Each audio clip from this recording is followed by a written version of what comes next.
Баршаңызға қайырлы күн, каналыма қош келдіңіздер. Бүгін осындай шар сияқты үлпілдеп пісетін бауырсақтың рецептімен бөлісетін боламын. Ең алдымен дрож ашытып аламыз. Ол үшін бізге жылы судың жартысы, жылы сүттің жарты стаканы, тұз, шекер, дрож қажет болады. Осылардың барлығын жақсылап араластырып 10 минутқа бетін жауып жылы жерге қойып қоямыз. Мінекей бізде осындай массада болады, оны біз үлкен ыдысқа құямыз, яғни біздің бауырсағымыз тез әрі жылдам көтерілу үшін. Және оның үстіне бір жұмыртқамызды және қалған сүтіміз бен суымызды құямыз.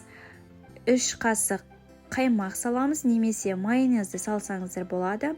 Және де бізге берілген 8 пиала ұнымыздың жартысын, яғни 5 пиаласын ғана ұнымызға салып араластырып аламыз. Одан кейін барып қалған 3 пиаламызды салып жақсылап қамыр илейміз.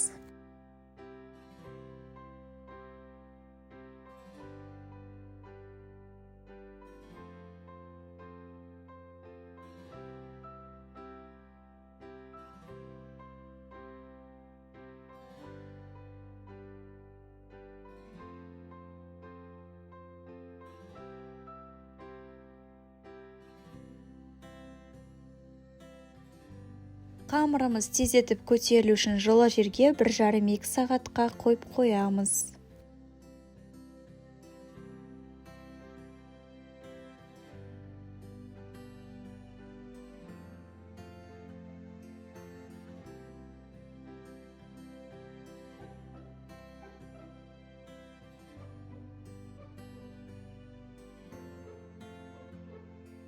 Мінекей қамырымыз көтерілді. Осы қамырды 2 бөлікке бөліп, жақсылап оқтаумен жайып аламыз. Жұқалап жайып жүрмеңіздер, ол кезде біздің бауырсақтарымыз көтерілмей қалуы мүмкін. Мен әр қашанда қонақ келген сайын, үйімізде мереке болған сайын, немесе жұма күндері осы рецептпен үнемі пісіріп отырамын.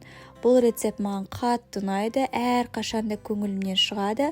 Сіздер де осы құрамы бойынша жасап көріңіздер. Мінекей осындай қалыңдықта болуы қажет. Және де өздеріңіздің қалауларыңыз бойынша 4 бұрыштап немесе дөңгелектеп кессеңіздер болады.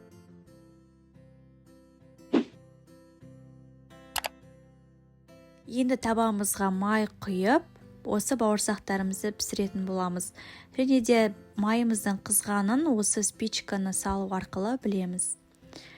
Менің табама мән бермеңіздер, өйткені үнемі осы бауырсақты немесе котлет, басқа нәрселерді осы табамда пісіріп аламын.